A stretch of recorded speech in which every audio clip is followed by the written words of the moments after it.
Ito po ang mga sangkap para sa aking lulutuing hardenera.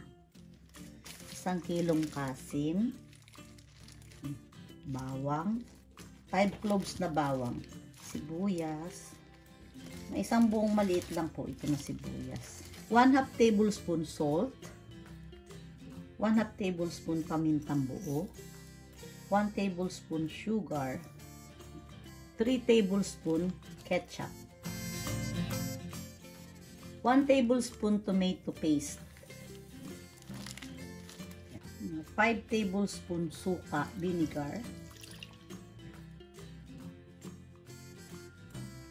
basta pumantay po dun sa sa karne. Isang oras.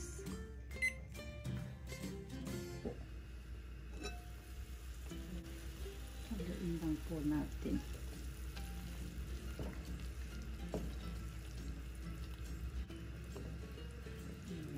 Takpan ko po ulit.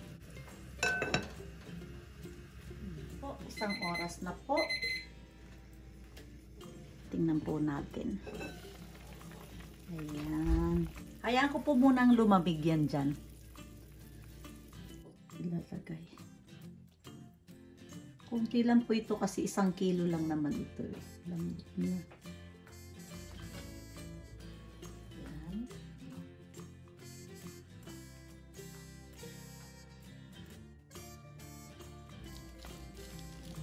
Po.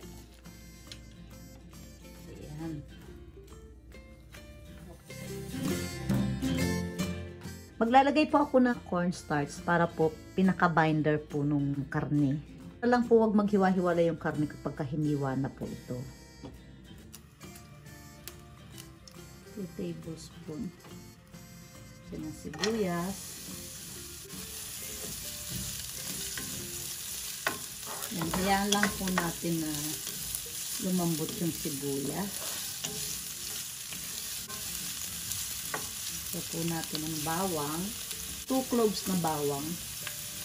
Yung malaki po. Malaking bawang po yung 2 peraso. Pwede po kayo magdagdag. Depende po yung sa gusto ninyo. Pagka nagisa na po ninyo yan, ilagay na po natin itong pork.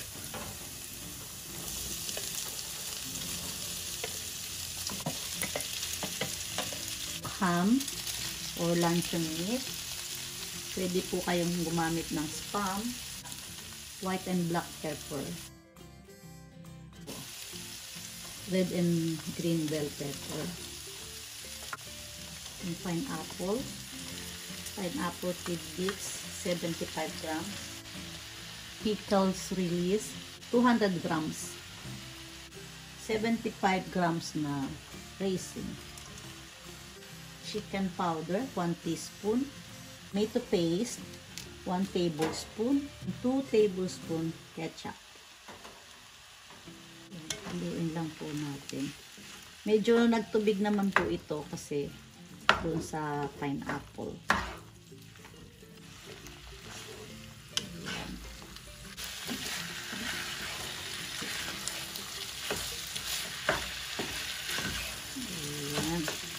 Ayan, ang cheese po 100 grams. Pwede po ninyong bawasan ng cheese kasi po baka mapaalat po kayo. Ayan, kaya ano po, tansahin niyo po. Kasi depende po yung sa ihalo ninyong ano ito, yung mga ham. Minsan po kasi may maalat na ham.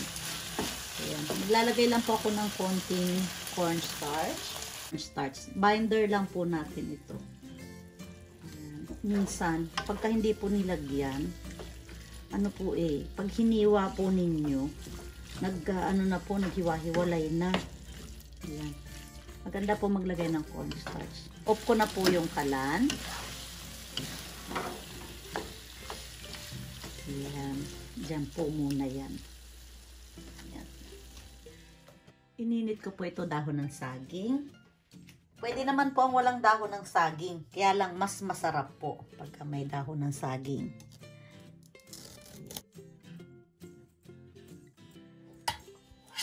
Ituhin na lang po. Ganyan. Para po wag dumikit yung ating lulutuin. May dahon.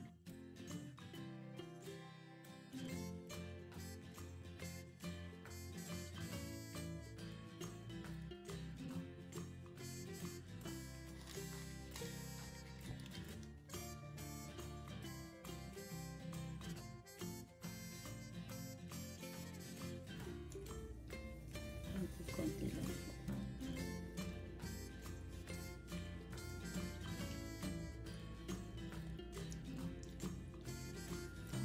Napakabango po. Hindi po natin ganong pupunuin kasi maglalagay po ako ng egg sa ibabaw. Baka po umapaw.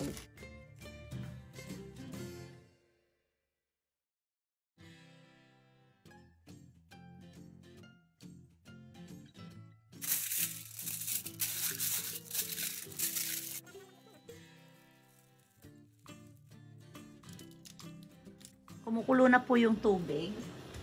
Ilagay ko na po ito. Takpan po natin. Katamtamang apoy po.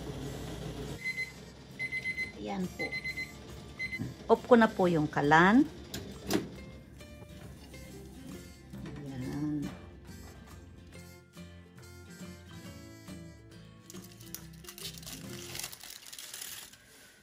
Wow! Dapat yata palamigin natin ng husto. Maligam-gam pa po eh. Ayan po. Wow! Ang cute. Yan. Tadakimasu.